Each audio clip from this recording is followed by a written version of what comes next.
like a Hellcat.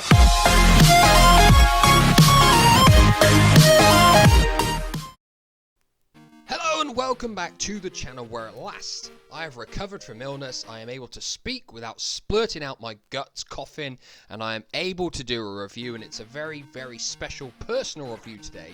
It's not a Saturn game, it's not a Dreamcast game, it is the first ever game that I owned, Alex Kidd in Miracle World, which came out towards the end of 1987, here in Europe in 1986, most of the other places in the world. And obviously it's a 2D platform, it's a Master System game.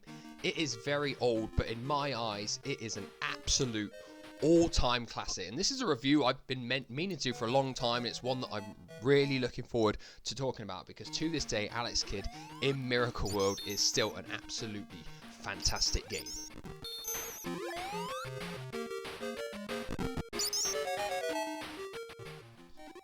So the game does have a story, and that is that you control a young boy known as Alex Kidd, and he's learned that the villain Yankin the Great has defeated King Thunder of Radaxian, and he's kidnapped his son Prince Eagle, which actually turns out to be Alex's brother. He's also kidnapped Eagle's fiancée, Princess Laura, and that Alex has to set out on the mission to defeat all of Yankin the Great's henchmen, retrieve all the items that are going to help him save the kingdom, and then get the magical crown back and turn all the people of Radaxian that have been turned into stone back into their former selves.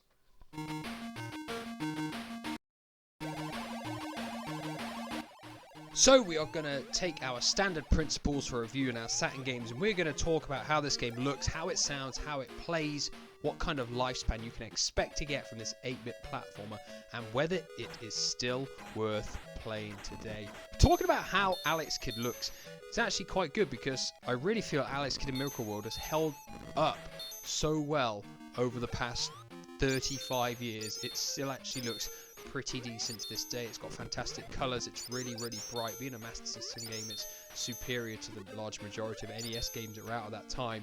It moves really well, the character is pretty detailed, he looks pretty good as well, I think. And all the enemies, there's a fair bit of varieties in the enemies too.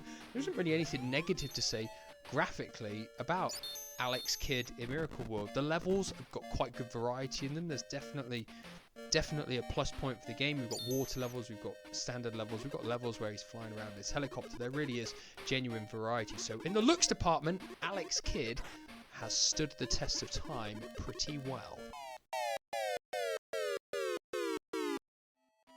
So, moving on to how Alex Kidd in Miracle World sounds, and there's not a whole stack of tunes in the game. There's some for the flying levels, speedboat levels, the motorcycle levels. They've all got their own unique tunes, and then there's a few other tunes depending on the other levels as well. Different ones for when you're in a castle and stuff, and they all actually function really, really well. I think they're really nice and memorable as well. That's the thing, you know. I could not play this game for 10 years, say, and I would still remember all the tunes off the top of my head. And if they stick in your head like that, it tends to mean they're pretty good. There's not really any problems, any issues at all. In fact, I think it's a really good sounding game. Sound effects in the game as well, for him jumping, punching, sound when you die, all that kind of stuff. I think it's really, really good. Alex Kidd in Miracle World, in my opinion, is a really, really good sounding game. It might be really, really old, but it is a really good sounding game all the same.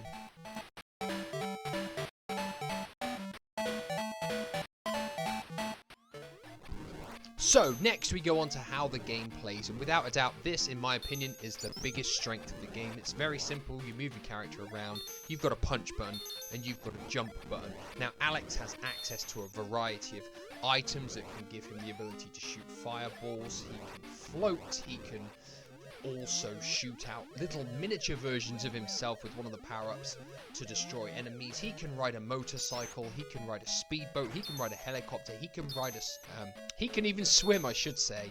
And all of these things add to the variety of the gameplay, which keep the game fresh, and they still make it enjoyable to play even over 30 years later. Even if you've played this game and completed it, you can go back to it and play it and enjoy it again and again and again, and that is just because it plays so well. There's nothing like the enjoyment of getting that motorcycle and blasting through level 2, or trying to go through the volcano level, I think it is, where you've got a motorcycle and it's quite tricky to get all the way through there. And of course you've got the rock, paper, scissors battles at the end of some of the levels as well, and as they progress you actually have to fight those enemies too as the game goes further and further along. It really is broken down well, and it plays fantastic. It's quite a zippy, quite a quick paced platformer as well, which is good because some of the levels you can blast through really quick, some of the other levels will take a bit more time, a little bit more thought goes into them, so it's got fantastic variety. So without a doubt, Alex Kidd in Miracle World plays a fantastic game.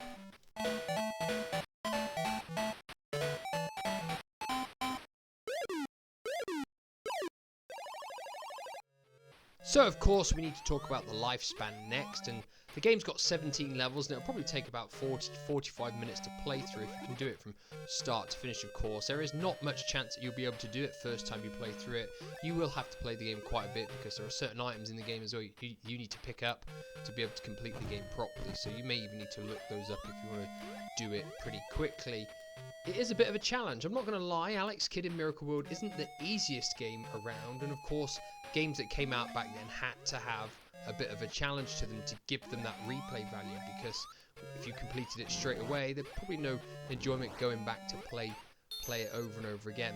Thankfully though, because the game plays well, it's still enjoyable to play. You might not play it for a couple of years, but then you might just pick it up one day and decide to have a go on it, and it is perfectly enjoyable and just as addictive to play as it was all those years ago. So in terms of lifespan, Alex Kidd is actually a pretty good game in that regard too.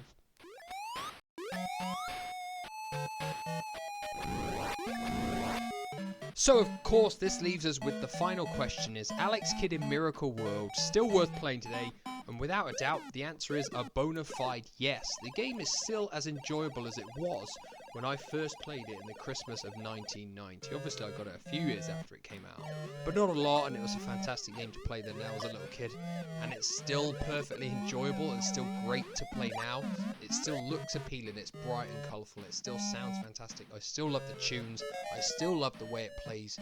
There really isn't much negative things that I can say possibly about this game. I just think it is such a good game, and it is without a doubt one of the very best Master System games ever made. Obviously there were some really good ones later on in the Master System's life, but this was an earlier one, and it stood the test of time with all the newer releases on the system so well. It's worth quite a bit of money now as well. If you've got the physical copy, yeah, definitely worth keeping hold of that, because it'll probably just increase in value as the years go by. So that is it for today. Alex Kidd in Miracle World. Have you ever played this game? Perhaps you played the re-released HD remaster of this that came out a while back. I've not played that, so I don't really know how well that stands up against this, how well it compares. But as for the original, it is still a great game. It still looks decent, it still plays great, and it still sounds fantastic too.